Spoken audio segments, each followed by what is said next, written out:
Hello good මොර්නිං අක්කි ඔයාට මම ඔයාගේ ආයුර්වේද හෙයාර් ඔයිල් එක TikTok එකේ තමයි දැක්කේ මම ගොඩාක් අයගේ හෙයාර් ඔයිල් බැලුවා මේ ඒ වගේ කමෙන්ට්ස් ඒ හැමදේම බැලුවා ඊට පස්සේ මට ඇත්තටම ඔයා මේ හෙයාර් ඔයිල් එක හදන විදිය ඒ හැමදේම බලලා ඉවර වෙලා මම මගේ බබාලා දෙන්නට තමයි හෙයාර් ඔයිල් එක ජූලි මාසේ 27 වෙනිදා ඔයාට මැසේජ් එකක් දාලා ඕඩර් කරේ මිලිලීටර් 100 බොටල් දෙකක් තමයි මම ගත්තේ මට ඒ ඕඩර් එක 30 වෙනිදා වෙනකොට හම්බ වුණා ඊට පස්සේ ඒ දවසේ ඉඳලම බබාලා දෙන්න හෙයාර් ඔයිල් එක ගෑවා චූටි දුව නම් වැඩිය ගෑවේ නැහැ යාට දිග කොණ්ඩයක් ඇත්තටම තියෙන්නේ ඊට පස්සේ ලොකු බබා ඉස්කෝලේ යන නිසා ගාන දවස් ප්‍රමාණය චුට්ටක් අඩු වෙනවා චූටි දුව ගානේ නැති නිසා අපි ලොකු බබාගේ ඉල්ලීමට මම ඒ හොයා ඔයිල් එක පාවිච්චි කරා.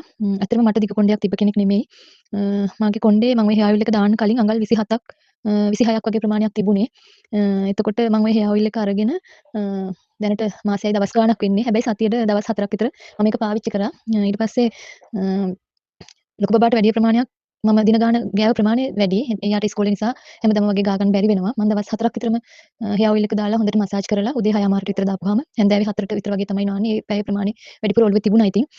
ඊට පස්සේ හෙයාර් ඔයිල් එක හොදලා දාලා ඉවර වෙලා ඊගා පහුවදාට නෑ ඊළඟ දවසේ ආයෙ උදේ 6:00 විතර දාලා කොහොම කොහම හරි මාසෙයි දවස් 10ක් වගේ ප්‍රමාණයේ ඒ දින ගානකදී මගේ කොණ්ඩේ ඇත්තටම ඇදුනා.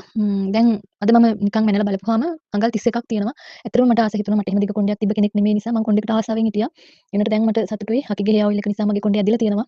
මගේ හෙයාර් ඔයිල් එකේ තව පොඩි ප්‍රමාණයක් තියෙන්නේ. මේ මට හෙයාර් ඔයිල් එකක් ඕනේ අක්කේ. ඕඩරයක් දානවා මම මිලිලීටර් 200 200 බොටල් එකෙන්ම ඇත්තටම සතුටුයි. මට ඒක කියාගන්න බෑ. ඒ හෙයාර් ඔයිල් එක මාරම නියම හෙයාර් ඔයිල් එකක්. මේ හිතුවේ නෑ ඔච්චර ඉක්මනට කොණ්ඩේ ඇදෙයි. එහෙම කියලා මගේ කොණ්ඩේ අග්ගෙන් පැලිලා තඹ වෙලා තිබුණා. නමුත් මම ඒක කැපුවේවත් නෑ. ඒ තියද්දිම තමයි හෙයාර් ඔයිල් එක පාවිච්චි කරේ. තුනී කොණ්ඩේ බැඳපුවාම චූටි කොණ්ඩයක් තිබුණේ. ඒ වුණාට කොණ්ඩේ ගොඩක් ඝනකම වෙලා කොණ්ඩේ මහතට දිගට ඉක්මනට වවා ගන්න පුළුවන් වුණා. මම තව කට්ටියට කියන්නම් අකගේ හෙයාර් ඔයිල් එක ගැන. මොකද මම දැන් පාවිච්චි කරලා තියෙන නිසා ඒ ගැන හොඳටම දන්නවා. හොඳම බ්‍රෑන්ඩ් එකක්. හැමදාම හරියන්න ඕන අක්කිට ජයම වෙන්න ඕන. හොඳම දේ මිනිස්සුන්ට දෙනවට. හදවතින්ම කියන්නේ මම ගොඩාක් තෑන්ක්ස්. මට ඉක්මනින් ඕඩර් එකක් ඕන. බුදු සරණයි අක්කියට. මගේ මේ ෆොටෝස් මම දාන්නම් ඔයාට මට තිබ්බ කොණ්ඩේ දැන් වුණාම කොණ්ඩේ මම අක්කිට ෆොටෝස් වලින් දාන්නම්.